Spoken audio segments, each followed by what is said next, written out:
একটা আমল আছে, যারা কুরবানি করবেন তারা এই বিষয়ে আপনারা মেহেরবানি করে সতর্ক হবেন। নবী করিম সাল্লাল্লাহু আলাইহি ওয়াসাল্লাম বলছেন, হজে যেতে পারো না, কিন্তু হাজিদের একটা এক্সেপশনাল আমল আছে, সেই আমলটা যদি তোমরা করো তাহলে আল্লাহ রাব্বুল আলামিন ওই হাজিদের আমলের অনুরূপ তোমাদেরকে দান করবেন। সুবহানাল্লাহ। হাজিরা কি করে? হাজির এহরাম যখন করে, এহরাম করার পরে হাজিদের বৈধ কাজগুলোও তখন অনেকগুলো অবৈধ হয়ে যায়। যেমন চাইলেই সে সুগন্ধি সাবান মাখতে পারে না, চাইলেই তার চুল ইচ্ছা মতো আঁচিড়িয়ে চুল উঠে যাবে এরকম করতে পারে না, নখ একটু বড় হলেও নখগুলা কেটে ফেলতে পারে না, গোপ বড় হয়ে গেছে গোপের মাথা সমান করবে তার আর সুযোগ নাই, কেননা সে মুহরিম। আতর অনেক দামি আছে কিন্তু এই আতর আর সে মাখতে পারবে না, পায়ের গোড়ালিটা যেন অবমুক্ত থাকে এরকম হাজার দামি স্যান্ডেল আছে পড়তে পারবে না। নবীজি বলছেন তোমাদের মধ্যে হাজিদের এই আমলের সাথে একটা আমল করার সুযোগ আছে। কি সুযোগ? নবীজি বলছেন, ইযা রাআইতুম হিলাল যিল হিজ্জাতি ওয়া আরাদা আহাদুকুম আন ইউযাহিয়া ফালইউমসিক আন শা'রিহি ওয়া আসফারিহি হাত্তা ইউযাহিয়া। নবীজি বলছেন তোমাদের মধ্যে কেউ যদি কুরবানি দেওয়ার নিয়ত করো অথবা বুঝতে পারো যে আমার কুরবানি দেওয়া ওয়াজিব, তাহলে যেই না জিলহজের চাঁদের 1 তারিখ হয়ে যাবে এরপর থেকে সে যেন তার চুল না কাটে, গায়ের কোনো পশম যেন না কাটে, আর নখগুলি যেন না কাটে যতক্ষণ পর্যন্ত না সে কুরবানি দেয়। যদি এই আমল করে হাজিদের অনুরূপ তার আমলটা আল্লাহর কাছে কবুল হবে। সুবহানাল্লাহ। অতএব হজে যেতে পারি নাই, কিন্তু এই হাজিদের সাথে আমার একটু সম্পর্ক হোক, বন্ডিং হোক, আল্লাহ বলবেন ওরকম নেক আমার আমলে দান করুক। এটা একটা দেশে থেকেও আমাদের গ্রহণ করার সুযোগ আছে। এদিকে আমরা সতর্ক হব ইনশাআল্লাহ। আমরা আগের থেকে জানার চেষ্টা করব কোন তারিখে আমাদের জন্য জিলহজের চাঁদ উঠবে। যে জানবে এটা জানান। কত আজে বাজে স্ট্যাটাস দেন আপনারা, আমি অবাক হই। কতগুলো স্ট্যাটাস দিলেও তো আপনার সওয়াব হয়, অথচ আপনি সেই স্ট্যাটাস দেন না কেন? আপনি কেন মানুষকে জানান না আইয়ামে বীজের রোজাটা এই তারিখ থেকে? ভাই আগামীকালকে সোমবার, এই রোজাটা সোমবারের সাপ্তাহিক রোজা। ভাই জিলহজের চাঁদ উঠবে কিন্তু আপনিও কুরবানি দিবেন।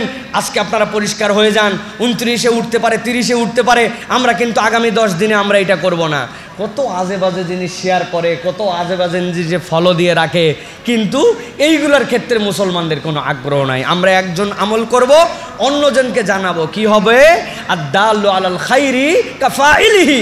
কেউ যদি কাউকে কল্যাণের রাস্তা দেখায় সে তার অনুগামী হিসাবে ওই লোক আমল করে যা সওয়াব, আপনি তাকে স্মরণ করায় সমান সওয়াব।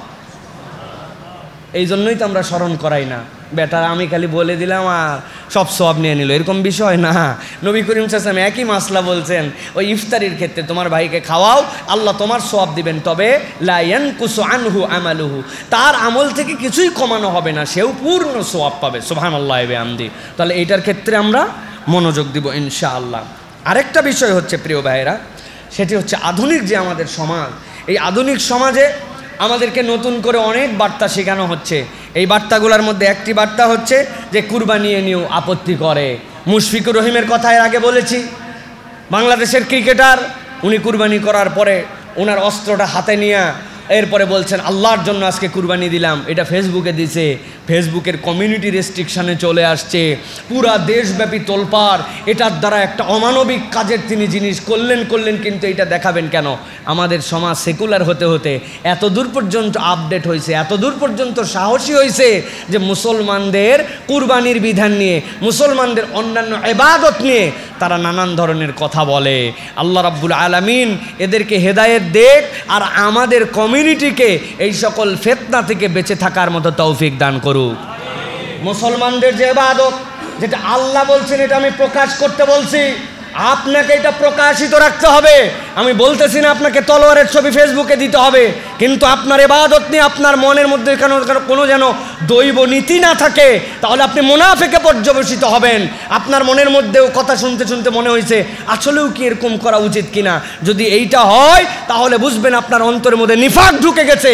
এই জন্য ইসলামের বিধান পালন করার ক্ষেত্রে আমার আল্লাহ বলছেন সামি'না ওয়া আতা'না, এইটা নিয়ে কোনো মন্তব্য করার অধিকার নাই। আর যারা মন্তব্য করে এইগুলো নিয়ে, তাদের ব্যাপারে অনেক ছাড় দেওয়া হয়েছে, নতুন করে আর ছাড় দেওয়ার সুযোগ নাই। আল্লাহ রাব্বুল আলামিন কোরআনুল কারীমের মধ্যে বলছেন, কেন কুরবানি করতে বললাম? লিয়াশহাদু মানাফিআ লাহুম ওয়া ইয়াযকুরু ইসমাল্লাহি ফি আইয়ামিন মা'লুমাত আলা মা রাযাকাকুম মিন বাহিমাতিল আনআম ফাকুলু মিনহা ওয়া আতইমুল বাঈসাল ফাকির। আল্লাহ বলছেন এটা আমার দেওয়া রিজিক তোমার জন্য। আমি ওই রিজিক দ্বারা নির্ধারিত দিবসে এর উপর আল্লাহর নাম জিকির করার আদেশ আমি আল্লাহ দিলাম। পশু বানাইছি আমি আল্লাহ, আদেশ দিচ্ছি তো আমি আল্লাহ। তুমি কে যে এই জায়গাতে তুমি বারণ করো?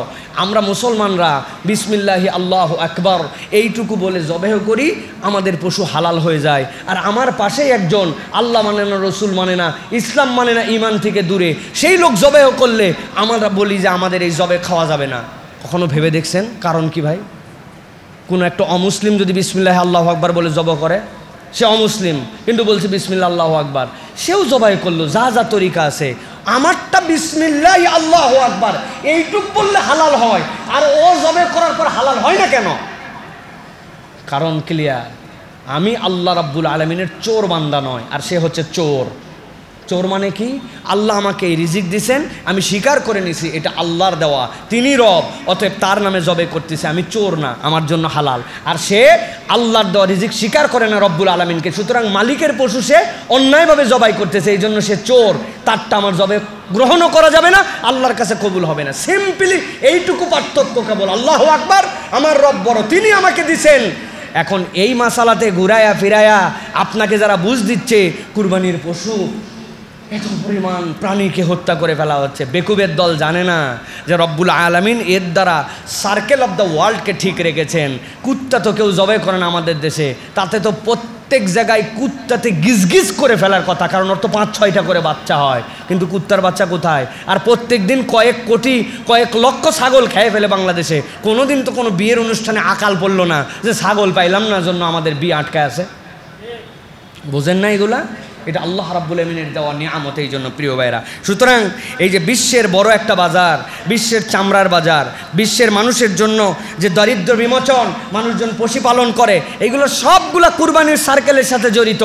যত বেশি কুরবানি হবে তত বেশি দরিদ্র বিমোচন হবে, তত বেশি মানুষ বেনিফিটেড হবে। এটা রব্বুল আলামিন কর্তৃক নির্ধারিত।